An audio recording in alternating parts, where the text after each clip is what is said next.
Welcome to Twisted Tales.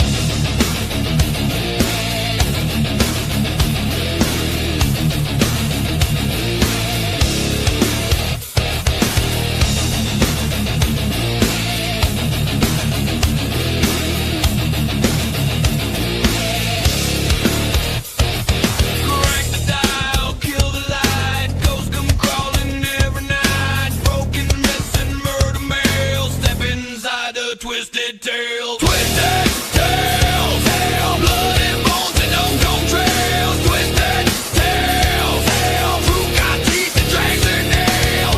Urban riding, back road sins, dead men talking through the wind. Cursed objects, killer law. Once you hear it, you want more. No fairy dust, no happy end, just how the nightmare really went. Turn it up, don't ask why. This ain't stories, this is true to life. Twisted Tales. Good evening, everybody. Welcome to another great edition of Twisted Tales. My name is Jeremy, and I can't wait to bring to you two amazing people. They are the owners of the Humbird Hotel Bar and Grill, Miss Elizabeth Havenor and Matt Hawks, Team H Adventures. Come on in. Hey, Jeremy. Hello. Hey, hello. How are we doing? Finally good to see you and hear you again. It's been a while. My friend, it's been a long time, you know. Just a little. First of all, I want to thank you guys for taking the time out of, I know you guys have a very busy schedule with everything going on with the inn and with all of your adventures to come on the show tonight. So I really appreciate you taking the time to be here today. So, Yeah, thank you. And thank you for having us. Yeah, thank you. Every Wednesday we do our best to shoot. I think we've only missed 2 episodes so far, but yeah, you know, it's all good. It's fantastic, man. You know, and it's I hope I didn't butcher the last name too much. I did the best I could to pronounce it. I know we talked about that earlier. You know, we're here to have a good time. You know, and I want to talk about everything that you guys have going on because obviously you have a lot of irons in the fire, so to speak. So I always like to start things off so people get a chance to know you guys. We'll start with Elizabeth first. How did you get involved in the paranormal to begin with? Oh, gosh. I mean, I guess coming by it naturally like most people do. My parents accidentally bought a haunted house when I was a kid. That's And awesome. one thing led to another. I was like 1 when they moved in, and long story short, they still do live in that house. You know, they got things under control actually with the help of the Catholic Church, with a local priest. So you know, they were people that weren't believers really going into it, but they were made believers. And you know, I ever since I've just had a natural fascination. I used to sneak down the steps when I was a kid and you know, peek through the rails while my dad watched horror movies and stuff like that. So like I think it just kind of set the tone for my whole life pretty much. So I mean, that is awesome. I mean, I didn't get a chance to live in a haunted house. I pretty much just lived in a regular old house in a mill town in Massachusetts. But did you actually see like spirits and stuff in your house when you were growing up? Well, I was too young to remember any of it, but my parents had high level poltergeist activity. Like my mom said, and it wasn't just witnessed by my family. Many people witnessed it, neighbors, friends, that sort of thing. But everything from like the dishes flying out of the cupboard and smashing into the wall next to my mom's head to one of our babysitter's hands almost getting cut off in the oven door when she was trying to pull out a pizza. There was actually one night where she met my parents outside in the backyard because she pulled us out of the house because it was so alive and she just didn't feel safe in there at the time. So yeah. My mom used to tell me, she said, you know, that scene from Poltergeist where they walk into walk into the room and everything's like floating around. And then, you know, she was like, yeah, we had moments like that in the house. So, oh my God. Yeah. So it was really, really high level poltergeist activity that they had. So. Kudos for them to still be living in the house all these years later. I mean, I guess you get used to it after a while, you know? Well, and it helps when, you know, when it, you know, they got it quashed a little bit. We had a little spike up when I you know, was a preteen, as sometimes these things occur, you know, but it settled back down right away. So, you know, it's under control. It doesn't help that my parents' house is actually sitting on leveled Indian burial ground. So the town that I'm from, the entire downtown area sits on leveled Indian burial ground. There's a park like 2 blocks away from my parents' house, which has like the last like 8 mounds left that are still in existence in that area. So Oh my God, that's Rice Lake, Wisconsin, by the way. So if anybody's curious. that's a heck of an intro to everything. Hey Russ, how's it going, buddy?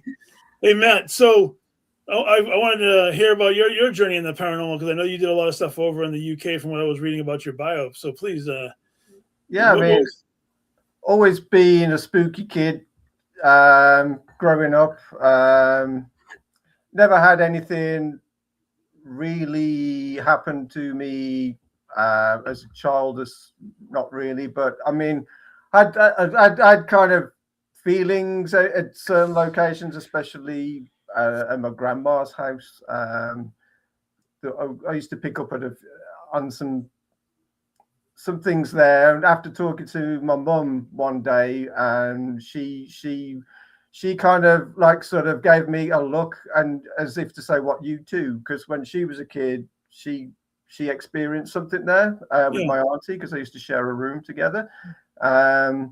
But yeah, I've always been into horror, you know, all the old sort of gothic classics like Dracula. I was always fascinated by those as a kid, and you know, sort of watching the old like creature features, you know, that used to be on the TV late at night.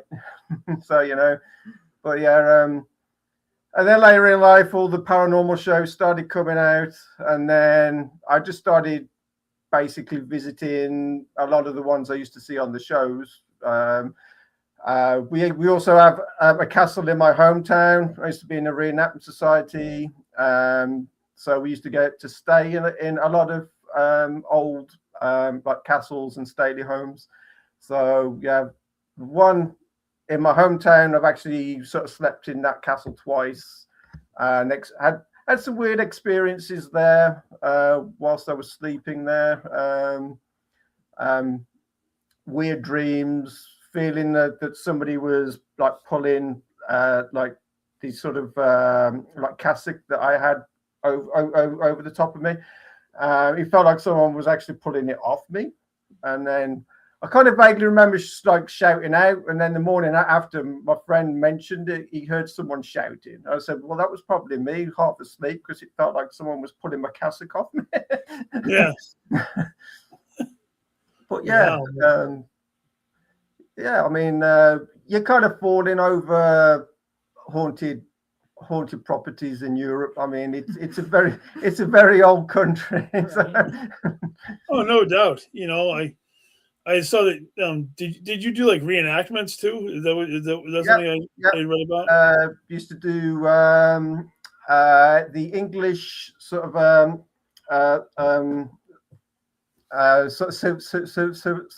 get my words out. The English Civil War. So I was a Roundhead fighting the like Cavaliers. So yeah, we used to go to a lot of like battlegrounds as well, and you know, Edge Hill is a renowned haunted sort of battleground. You know, a bit like Gettysburg, you know, which is only natural with the kind of death and the emotions that are there during the day during like battles. You can only imagine what people were, you know what people were actually going through. So It doesn't surprise me that battlefields are so haunted. No, it definitely doesn't sound like it. I mean, you know, you guys definitely came from two definitely interesting backgrounds. So how did the union of teenage adventures actually come about? Because I know that I met you, Matt, when we both worked at Target. Yeah, you know, pre-pandemic and all of that kind of stuff. I mean, I can't believe me and you were into this stuff, and we didn't know that we were both into it after we both left. I think it was right before I left to go to work at the hospital. Yeah, I think you were still there, or you guys were on your way towards Wisconsin. Yeah. While I was leaving and moving on to the hospital. Yeah. And you started talking like, I've been here. Oh, I've been there too. It's like, wait a minute. Oh my God, we both have the same. It's freaking ridiculous. But no, Yeah. I wanted to hear about. Wait, what do you think about the spirits? What do you think the spirits think of the reenaction of their time? Oh, like when you're doing reenactment stuff, honey. I mean, I don't know. I mean, because we're all dressed up in period costume, and we wear the whole costume through the whole weekend. We even go shopping in it. If we have to go out into the town or go to the pub, we just stay in costume the whole weekend. So it makes you wonder whether the spirits are seeing this, and I don't know. Maybe they think it's happening. You know, that we're part of that. I don't know. I mean, I remember when we were in Carew Castle. We slept in the Great Hall because there's only a few of us, and then we heard some like sort of banging and like knocking in the one area, but when we checked it out, there was nothing there. So yeah, I think the spirits pick up on it, and I think us being there in costume and reenacting this stuff must bring some of the energy back out for sure. Yeah, I think I agree with you, especially where there are so many spirits that don't realize that they have passed and they're still stuck on this plane. That I believe that they might see you and be like, "Hey, my brothers in arms are here," and and it might make them feel better. So who knows? I mean, what kind of communications you could do if you were doing them in reenactment gear? I mean, you never know what kind of responses you may or may not get. But I really wanted to know about the union of Team H Adventures and how that all came about, and what you guys did when you first started out.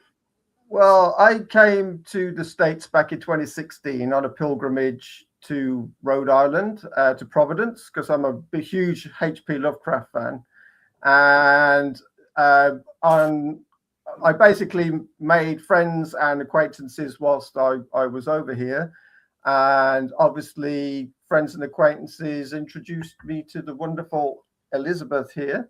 So if it wasn't for the great HP sort of Lovecraft, we wouldn't have met. Yeah, I was living in Massachusetts at the time, and just it was like just happenstance, neither one of us were looking for each other, that's for sure. Yeah. And let me tell you, it's not easy falling in love with somebody who's living halfway across the world, and and taking the risk and thinking that are they is this actually going to happen, or am I just like deluding myself? But this crazy man thought I was worth jumping the pond for. I don't know, but I think that just means he's a little bit more nuttier than me even. But no, I am. I agree, Russ. I am such a lucky woman. Seriously, and we won't be too mushy here. Yeah, it's fantastic that unless we get tips. Yeah. Yeah, you said you guys have a shared love of H.P. Lovecraft. That's pretty cool.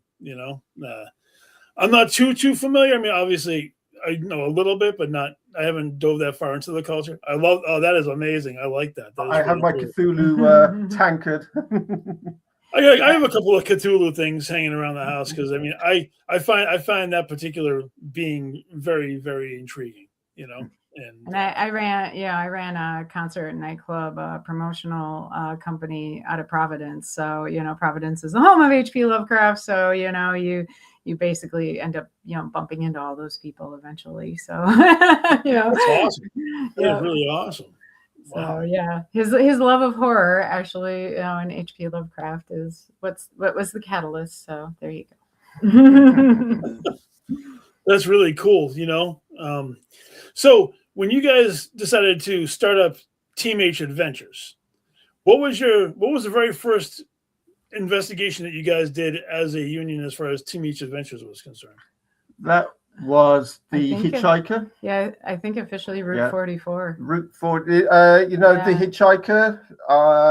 Down in Fall River, the Hitchhikers Highway. Yeah. Yeah, we just obviously this was during COVID, and I mean, he and I had ghost hunted before, and separately and that sort of thing, but not being able I worked in theater and we ran, club nights and DJ during that time and stuff like that. And we can do any of that. So we were like, okay, well, what's something that's safe that we can do that, nobody's going to yell at us for going and doing, and that, we know we're not going to affect anybody. And it was like, oh, let's go drive up and down Route 44 and see if we can find the ghost hitchhiker. And that just kind of like, then all of a sudden it was like, okay, this is our thing now. That's pretty cool. I've never done that particular stretch of road. I've heard a lot of interesting things about it though. We didn't see anything, but it was still a nice drive. Yeah, and it's sort of Bridgewater Triangle. Yeah, it's in that area as well. So my buddy Russ was asking, what made you move from the East Coast out to Central America? Why Wisconsin? Of all places. Well, I am originally from here, but again, like, as things were coming back from the pandemic, nothing was the same. Absolutely nothing was the same, and we just, we weren't really happy anymore with what we were doing. It was like people had changed, everything had changed, and it was just kind of like, yeah, let's pivot. Let's do something different. And it was really weird because we decided we wanted to buy a haunted property, and we started looking, but we didn't tell anybody. And then out of nowhere one day, I get a Facebook message from one of my cousins, and she's like, hey, I was driving by this place, on my Harley the other day, and I saw it was for sale, and it looks like it's right up your alley, wink, wink, nudge, nudge. And that was this place. So wow. I'm somebody that does not believe in coincidence. And the fact that we were doing this searching. I mean, we had targeted a place in New Hampshire at the time. We had looked at a place in Iowa at the time. We hadn't told anybody this. And then boom, this Facebook message comes out of nowhere. And it was like, okay, this is maybe the universe intervening and telling us to look here. So that's awesome. So switching gears on that, we'll probably come back to the paranormal thing in a bit, but I wanted to talk about the actual property that you guys are on. An amazing looking location, the Humbird. Can you give me a little bit of the origin of the Humbird? Like, tell people like all about its origin story and like when it was built and stuff like that, because I find it very interesting, and I wanted to hear it from you guys. So. Well, sure. I mean, we give people kind of the quick and dirty in the bar all the time, so we're kind of used to this. People are like, "Tell us about it." Time, so feel free to make as detailed as you want, because I find it absolutely intriguing. So. Well, the building was built to support the railroad. Prior to that, there were some settlers around here. This place was called originally Rocky Mound City. And then when the train was coming through, then one of the townsfolk said, hey, I'm going to donate a bunch of land. Let's build a town. Let's support the railroad. And so that was Almond Alderman who donated the land. We have a room named after him. And so that's what built Humbird proper. And Humbird is the name of the gentleman who actually built the railroad. He built the entire Pacific and Northwestern rail line system. Now I can't talk. And he built the entire rail system down in Brazil. Like that goes like all the way up through South America too. And we're the only place in the world that's named after him and his efforts. So we have a Humbird suite too, of course. But yeah, it was pretty much him and his son. And most of their relatives and everything ended up in the northwestern part of the United States, British Columbia, that kind of thing. But our benefactor or our original proprietor, our founder, was George W. King. And he was kind of an everything businessman. And he actually has an interesting kind of weird parallel story to my husband. Yeah, it's a bit spooky. It's kind of weird. Yeah, when we started research, well, we're always researching the property, always. And we found that he was an English immigrant who came into the United States via Boston, Massachusetts. So did he. That's where I came in through when I immigrated. The family then moved to Ohio, I actually have distant relatives in Ohio going back to my great-grandfather, because my great-grandfather emigrated to the States after World War One, and my grandfather was born in the States. And then the family up and left Ohio to Humbird and built this property. And obviously, we ended up here too. So it's a bit spooky, some of the coincidences of the path that was taken, and the fact that I have distant relatives in Ohio and that's where they moved to, etc. It's just like, yeah, it's a bit spooky. Yeah, so we, coming here, we were like, oh, it was my family pull, because I even have cousins that live in town.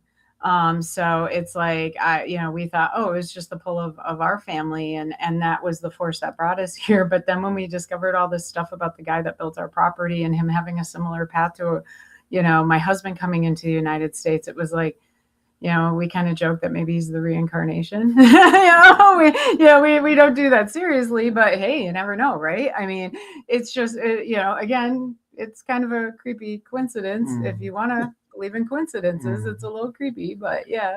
Russ says, where in Ohio? My family, or King's family? Where your family? Mine was in the city. Oh God, wasn't it just right outside Columbus? Columbus, yeah. Columbus, Ohio. Yeah, that's where my great-grandfather emigrated to, and he's actually buried there. So at some point, I want to go there and find his grave.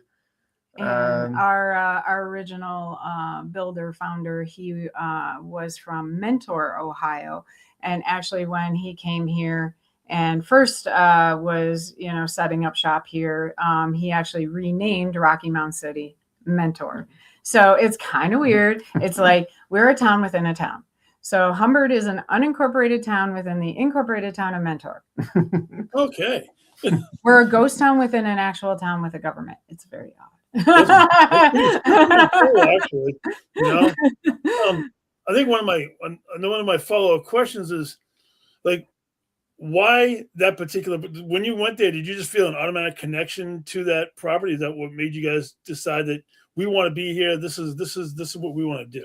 Well, the real estate agent's video was really the first thing that brought us here. So, we looked at the pictures, we looked at the listing, and I know that pictures will only show you so much. So we asked the agent who was selling the place to do a video walkthrough so we could see what the photos weren't showing us. And she actually got up into one of the rooms and all of a sudden had like this freak out, and the video cut out. And then next thing we know, she's back on the video and she's standing outside the building and she goes, well, I hope you got what you wanted, because I'm never setting foot in there alone ever again in my entire life. Oh, wow. And I turned and looked at my husband and I said, okay, now we buy plane tickets. And then when we flew over, when we flew up here to view it in person, she came to me to see her, and she only went upstairs because we went upstairs with her, but she still wouldn't go into that room that she got scared. She would not step foot in it. And of course we brought, we had a couple devices in our hands walking through just to, try to verify and try to communicate. And at first they weren't, but after a little while of being here, all of a sudden it was like, okay, things are starting to come through and everything. And I was like, oh, there you are. And the thing is like, I'm not a medium. I'm not a psychic. I'll never claim to be, but I am highly sensitive. And, from the get-go, I didn't feel anything heavy or negative or bad in here. Like, and that's actually one thing that we get from a lot of like psychics and mediums that come in here, where they're just like, wow, this place is so full. There's so much going on in here, but like, it's so light, like, and it just kind of strikes them strange because, we are very haunted, and usually in very haunted places, they tend to feel very heavy and just weighty and almost tough to breathe in. And our place just feels light. It feels happy. I don't want to say it feels happy. It just feels content, I guess, is the best way to describe it. I mean, we don't get any bad juju or bad vibes at all. I mean, obviously we see and hear things all the time. Mm-hmm. We live here, so. But to cycle back to why we see and live and hear things here. So our benefactor, or our original proprietor, George W. King, was a Mason. So when this place was originally built as a hotel bar and grill, part of the hotel was right away used as a Masonic temple. So number one. Then a few years after its inception, it was built from 1869 to 1871 by hand, brick, but it was open for business in 1869. Then from 1873 to 1876, smallpox hospital. 25 people on record died in here that we know of during that time. And then shortly after that, it became a brothel. So we don't know the exact dates because you can't really look up the brothel history pages. There was no yellow pages for brothels back then, and stuff like that. They were so underground, but we know it ran from at least the late 1800s to 1904. So we know that that happened then. Then it kind of went back to being a more reputable place. The owner at the time kind of brought it back to a hotel saloon and confectionery. Yeah, it was actually a saloon and confectionery, which is kind of fun. It was treats for young and treats for old. There you go. Bar and candy shop. It was pretty smart. But then of course Prohibition hit, and we are on what's known as Capone's Highway.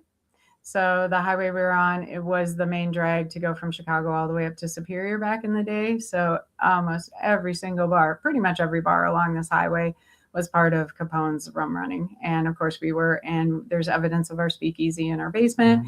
And so that's number 4. So we like to say we have the haunted quadfecta.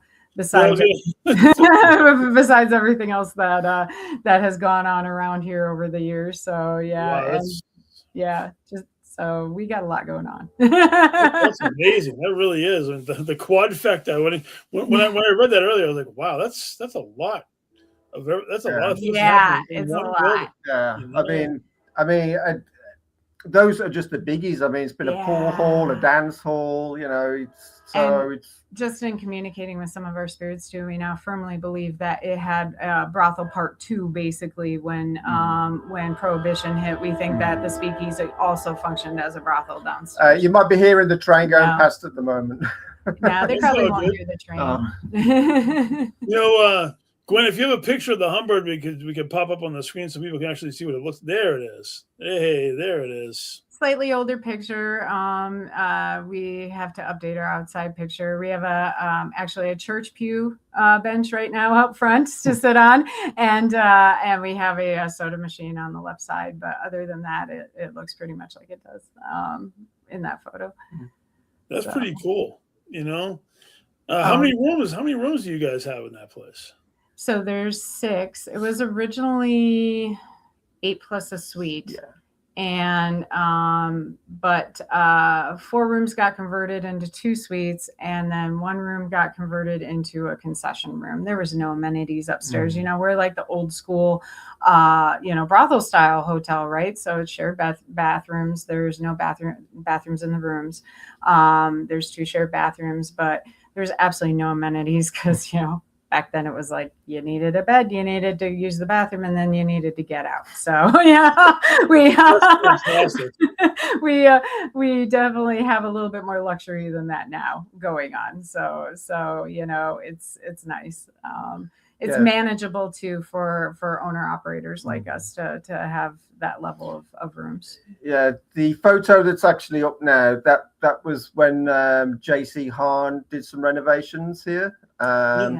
And the actual porch obviously looks a lot different than what it does now. But those pillars on the porch, I actually found in the garage.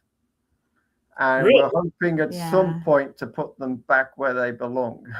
The other difference in this photo, so this is the one photo that we know of that was the first ever of our place. So this was 1908, I believe it was recorded. But I love the you can see the little horse hitch there, right there in the lower left corner, which I think is really cute. And there's a window in the attic.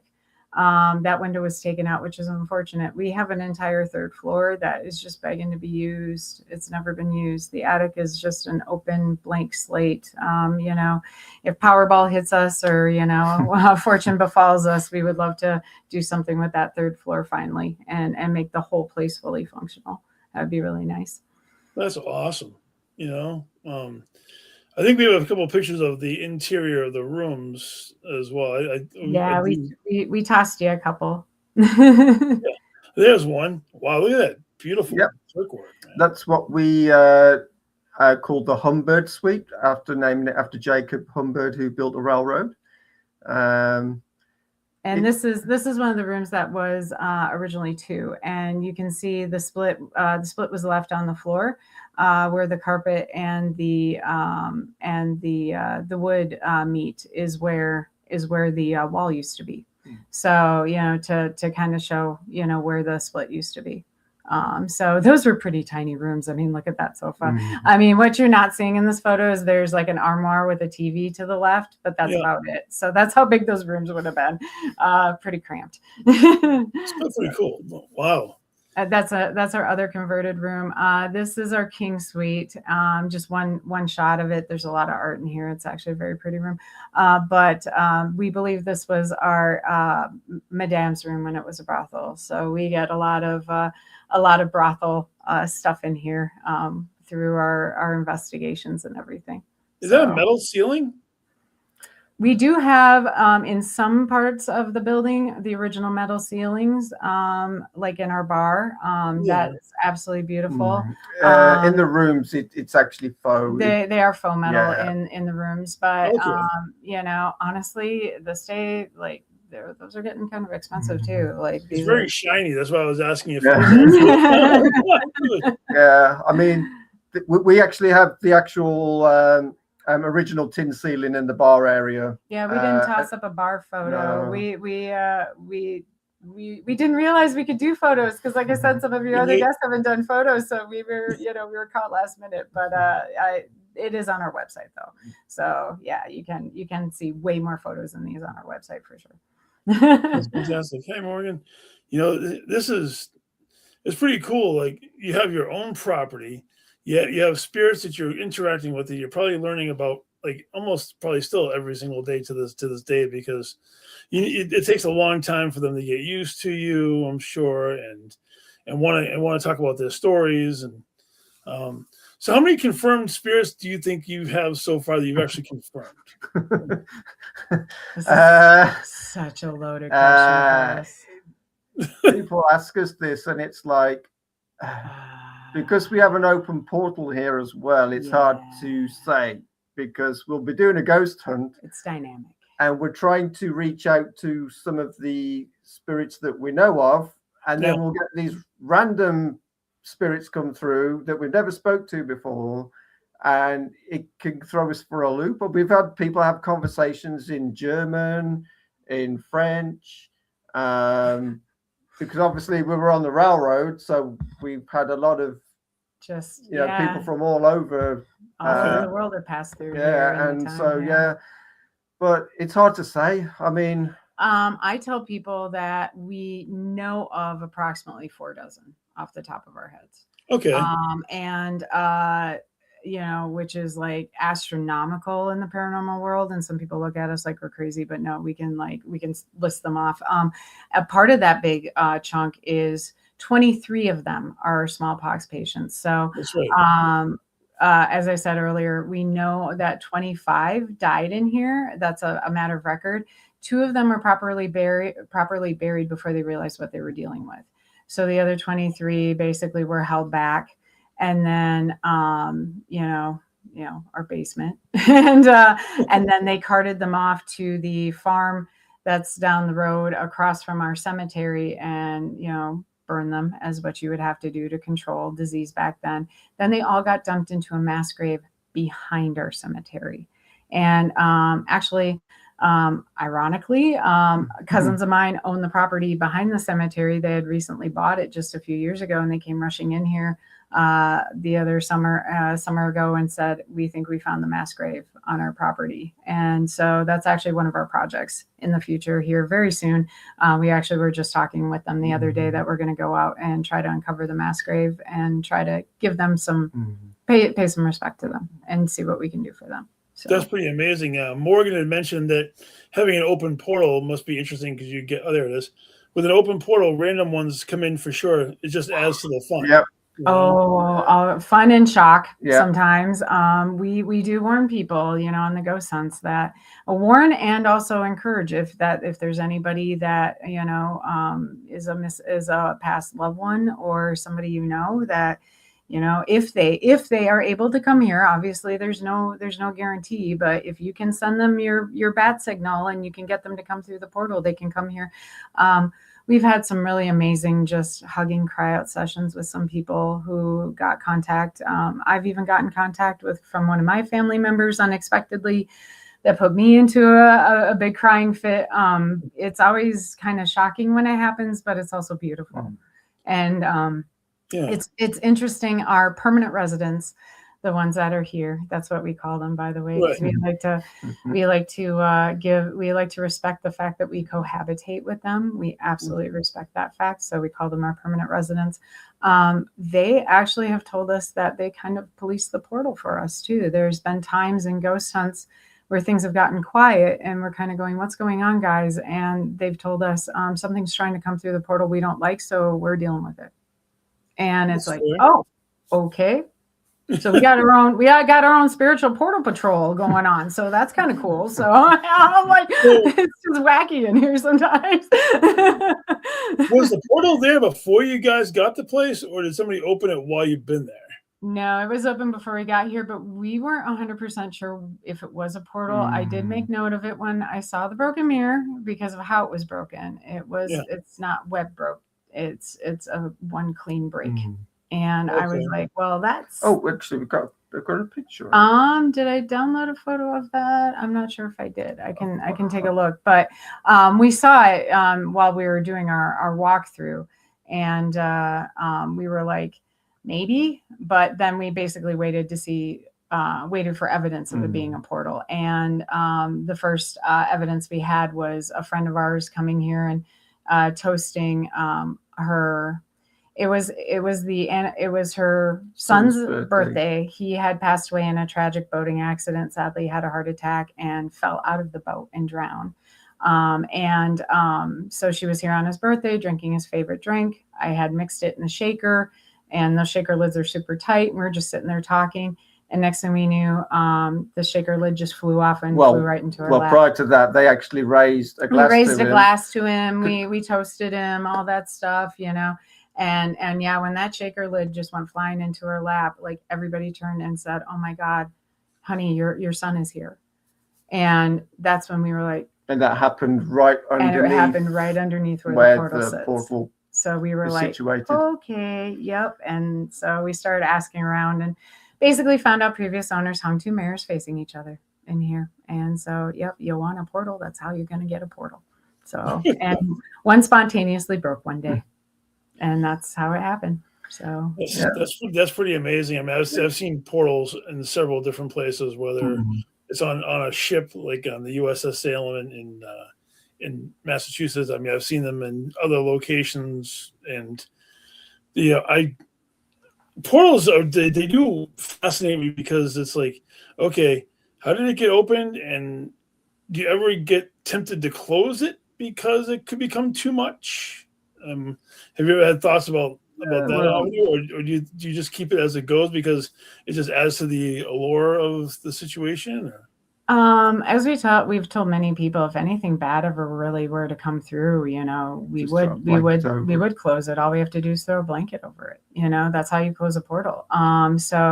Very easy to do, but until it brings anything negative in here, all it's done is bring people connection to their past loved ones, and that has been so beautiful to witness. It is such a gift of this place, and it's one of the things that we just absolutely adore about it, that you know that we have this thing here that, you know, obviously again, no guarantee, but if it's possible, it's possible here. and we That know is that, awesome. and that's really cool. They And really we didn't is. know that coming into this No. place. We learned that as we went. So there's been a lot that we've learned as we've gone in here. So That's pretty cool. So, like, what would you consider your most haunted rooms inside the actual Humbird? Like, if somebody was coming there and was interested in like staying in like your most haunted room, just what Each would one, you suggest? each one's got its own flavor, but I think Yeah. the two most lit ones, I think, hands down, because we always go into them, let's face it, is the King Suite, which is that red suite room that that you shared, Miss the former brothel madame's room. So we know she's in there. She has a protector spirit with her. Yeah. And that room is very hot, lots of activity in there. That chandelier flickers so crazy when we're in there working on, talking to them. It goes nuts.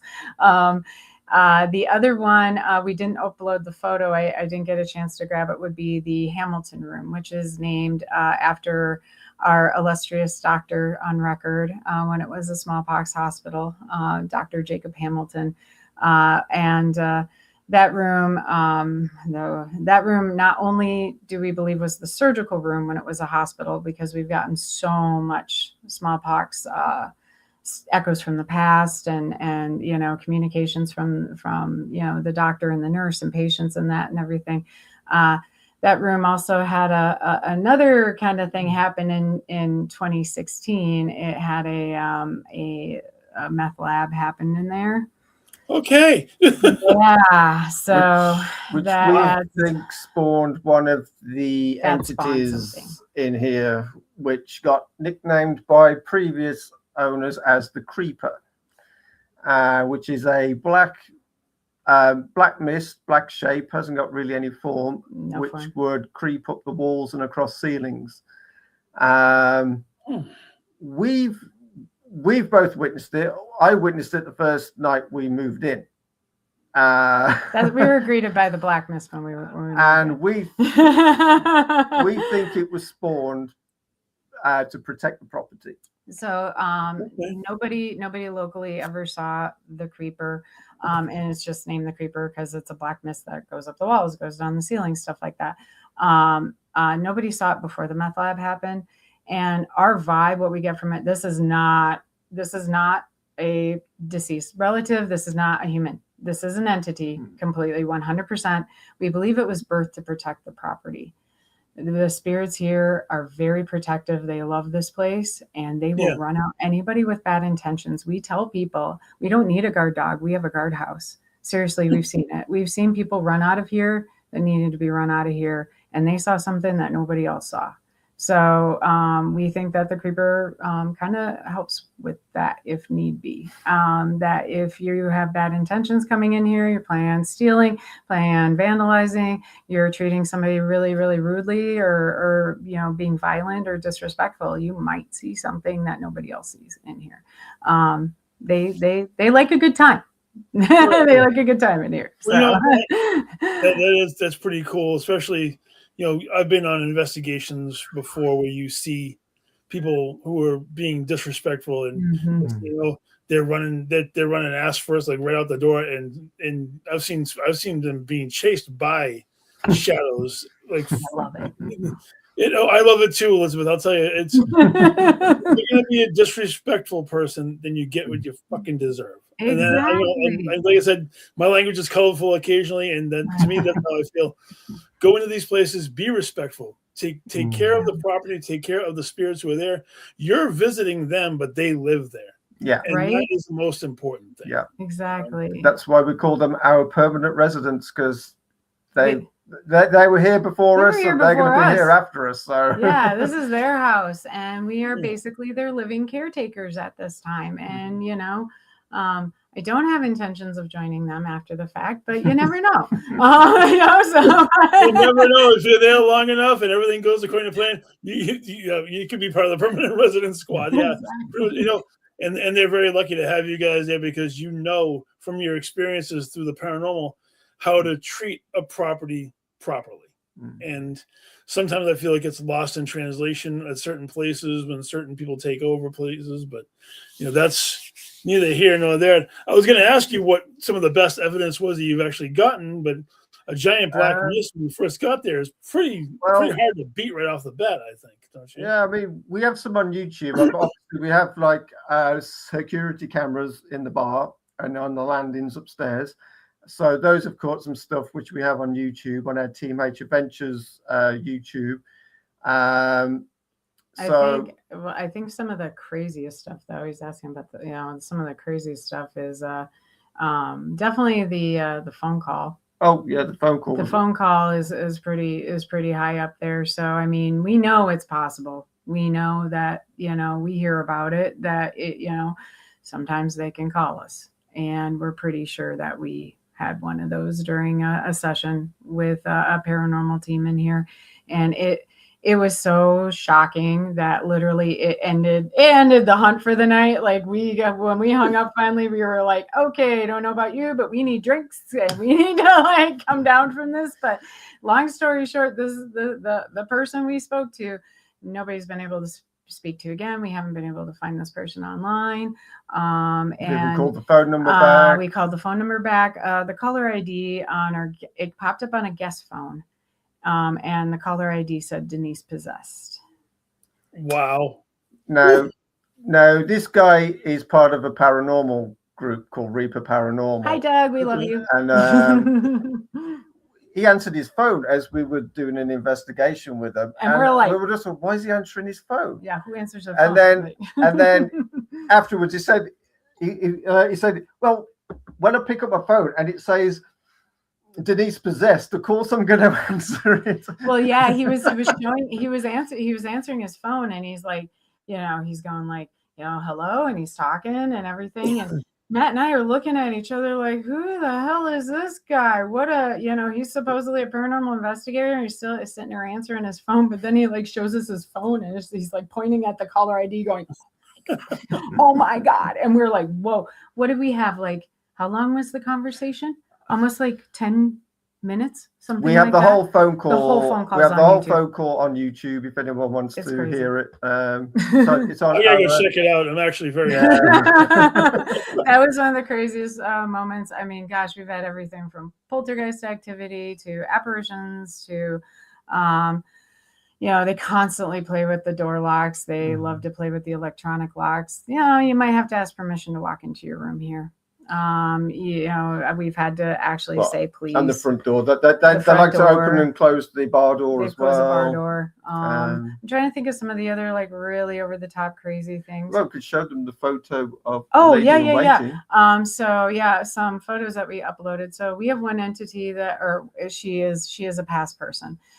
She resides in our hallway. And she resides at the end of our south hallway. We have a chair down there, and we call her the lady in waiting. And basically, what we know of her story, crazy, right? You can see easily a head and arms coming and legs coming down. So her story is she sits in that chair. It's a chair that faces the railroad tracks. And we were told that her story was her husband and her son left to go look for work one day. They left on the train, and then they never came back, and she died here waiting for them.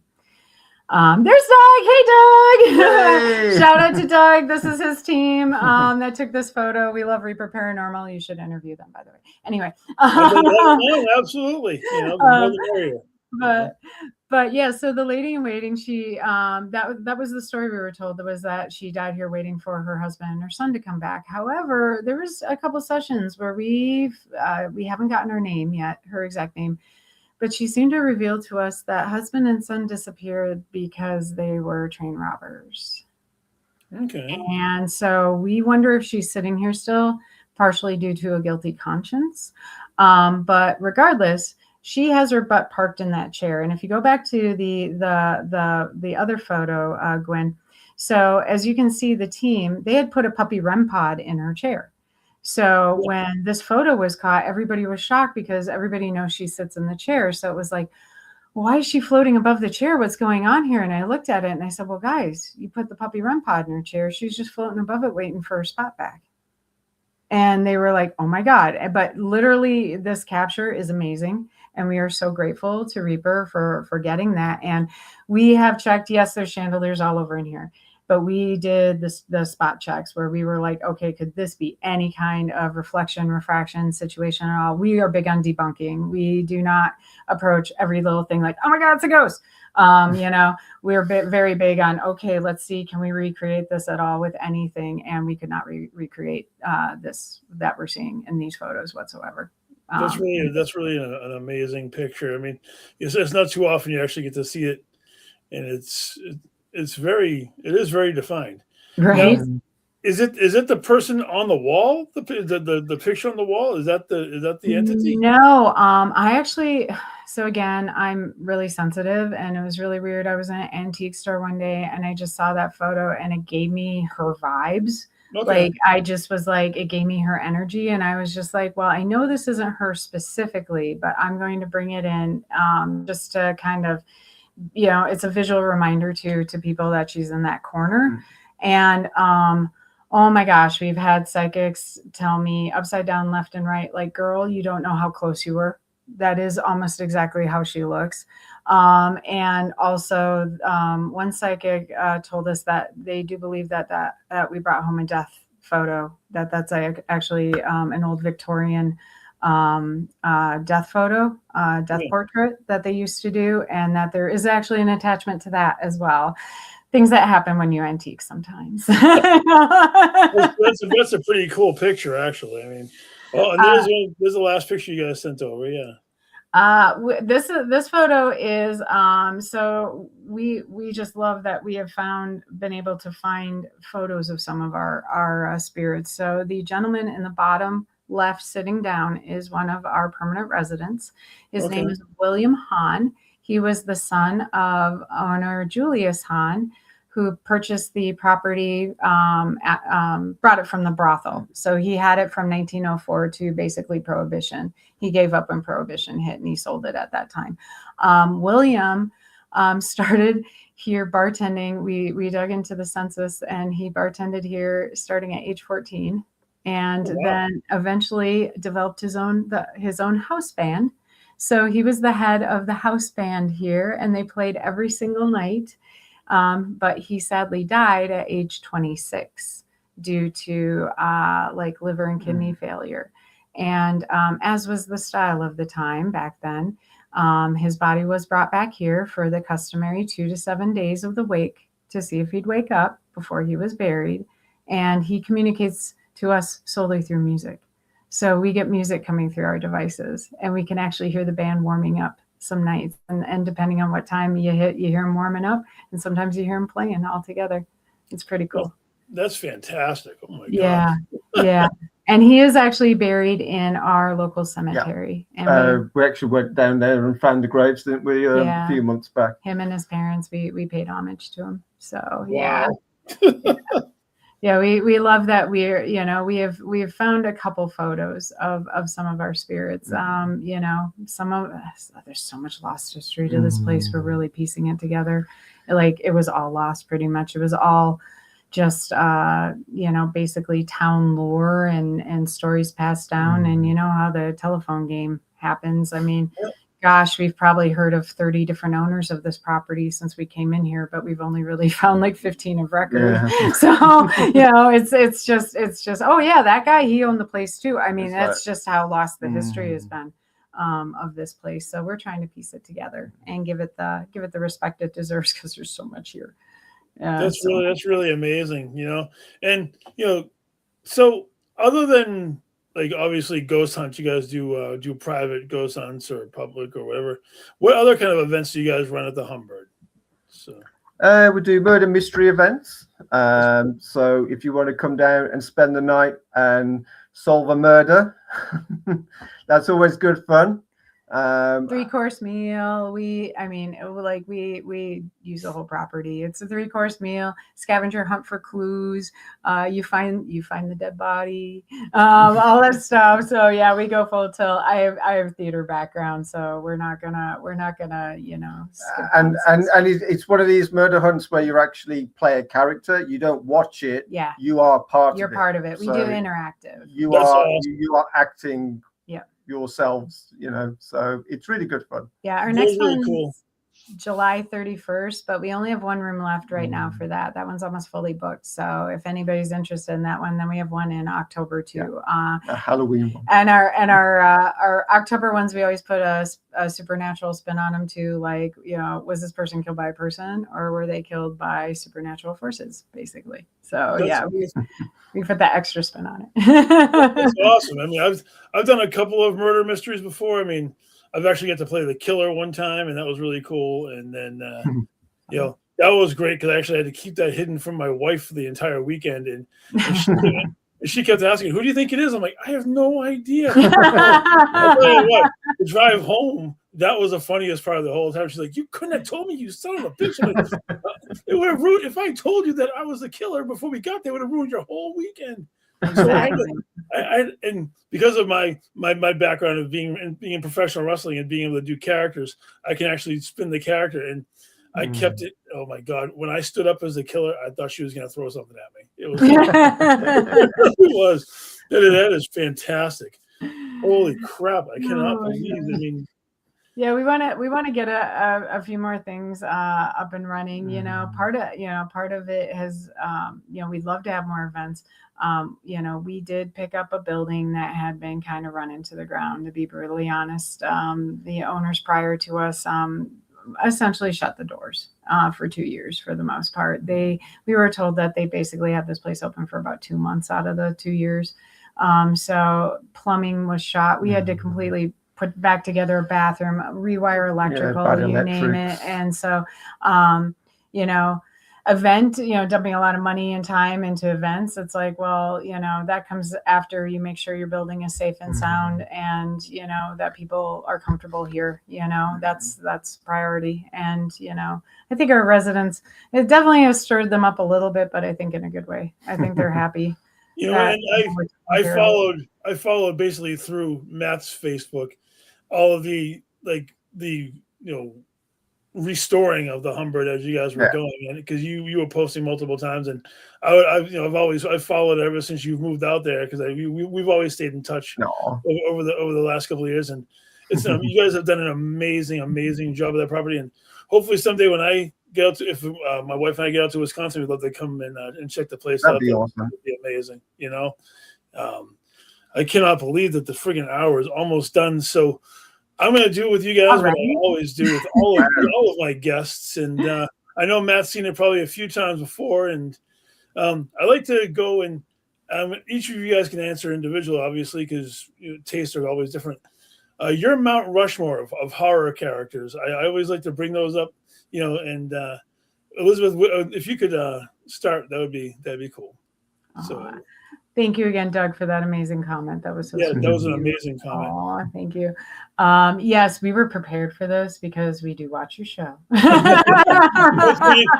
just something to amuse myself with. And I know we're all into the horror kind of thing. So oh, absolutely. I mean that's the fun side of it, right? So you know, we gave it serious thought. So my Mount Rushmore is Freddy. Because I think he's just the best horror franchise of all time, in my humble opinion. I mean, I agree with you. I actually got this. Nice.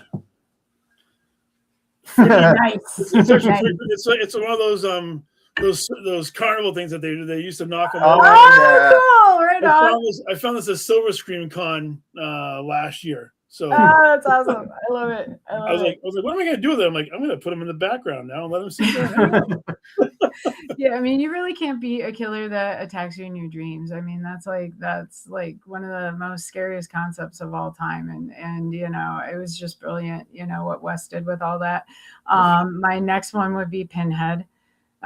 Because I mean, Clive Barker, again, I mean, he took it to such an intelligent level with horror and romanticized it and just turned it into this lush, like unique landscape that I think people had never seen before his stuff came around. And I think Clive is just an absolute genius, and Pinhead's just a phenomenal character. But then Ash, Evil Dead, specifically Bruce Campbell Ash, Like if anybody else would ever play Ash, I'm like, forget about it. we're not gonna go back down to the 2019 or whenever the hell that was, and no, I'm good.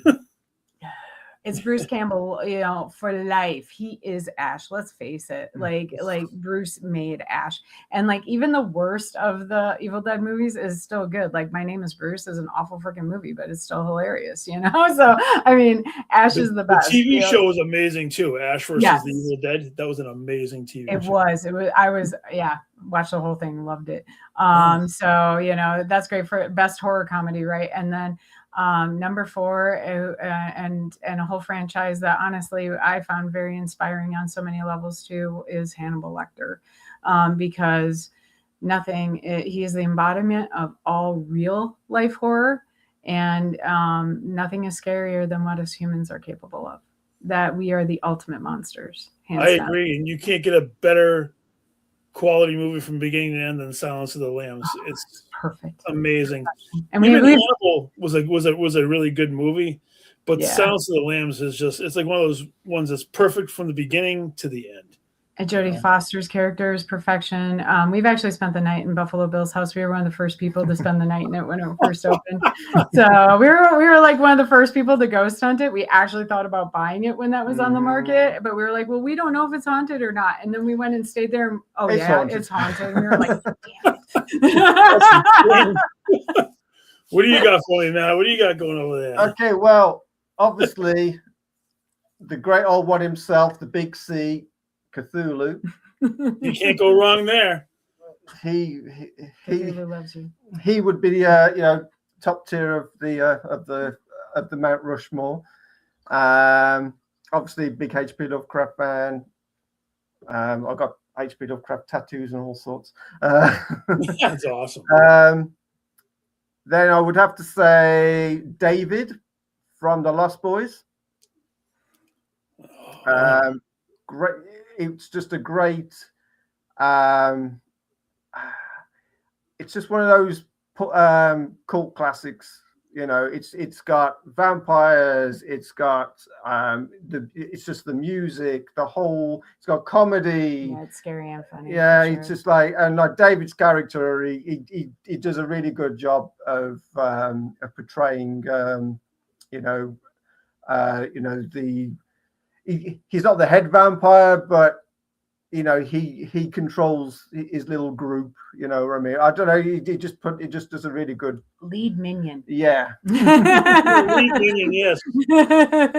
I don't know how you would put my next one up on Mount Rushmore, because it can change shape, but it would be The Thing. You know what? The Thing itself is definitely considered. Because it can change it can be whatever form it wants to be. Well, I think if you had to be on Mount Rushmore, it would have to be the kind of spider, with the head with the spider legs coming out of it. Because everyone knows, that transformation from The Thing, with that classic line when he turns around and goes, "You gotta be fucking kidding me." Yeah. No, I agree with you wholeheartedly. They ruined that movie, I haven't seen the prequel. I do have the prequel, but I haven't got around to watching it yet. But the original The Thing, if you spoke, what was it, Russian or whatever, he actually says that this dog isn't really a dog right in the very beginning of that movie. It almost ruins the whole concept of the movie going forward. I actually when I heard about that, and I went in and I actually did some research on it, I'm like, damn, why would they do that? That's kind of ridiculous. Anybody who speaks that.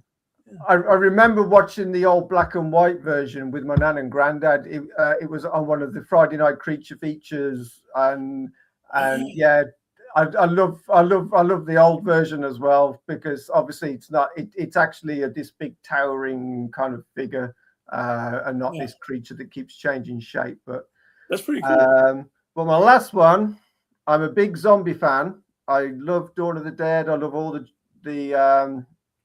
Day of the Deads, so Tom Savini. Not a character. He does have. He is kind of a character. He does have like cameos. He has a cameo in Dawn of the Dead, but he was the only person I could think of that's in the film. and that would kind of, because he did all the special effects for the films as well. So I thought Tom Savini, because he also did Friday the 13th. He did all the special effects for that as well. So and he actually was the stunt man in that briefly. He's the guy that comes crashing. Well, it's supposed to be the girl, but he comes crashing through the window instead in a wig. Well, I mean, he's also in From Dusk Till Dawn. Yes. Mm-hmm. Yep. He's in that. So he's the one who got the love machine, right? With the crotch gun and all that stuff, which is quite the creative character, to say the least. Oh, yes.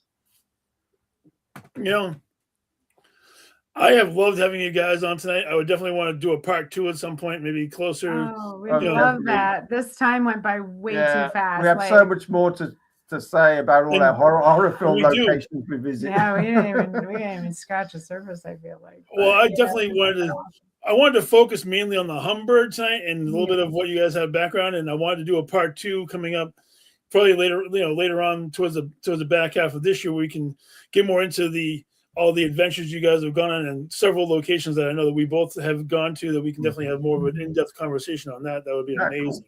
Cool. That'd be fun. But if anybody has a chance, please make the pilgrimage out to Humbird. They would love to have you guys out there. There's a beautiful property again, the Humbird Hotel Bar and Grill in Humbird, Wisconsin. I think I just said that word a few too many. That's amazing that you guys have this amazing property. You've built it back up from obscurity, and I think that everybody, if they have a chance, if they're going through the area, should definitely go and check it out. And unfortunately, we're going to take this home, and for Matt Hawks and Elizabeth Havenor, this is Jeremy Cotter. We'll see you next time on Twisted Tales. Good night, everybody.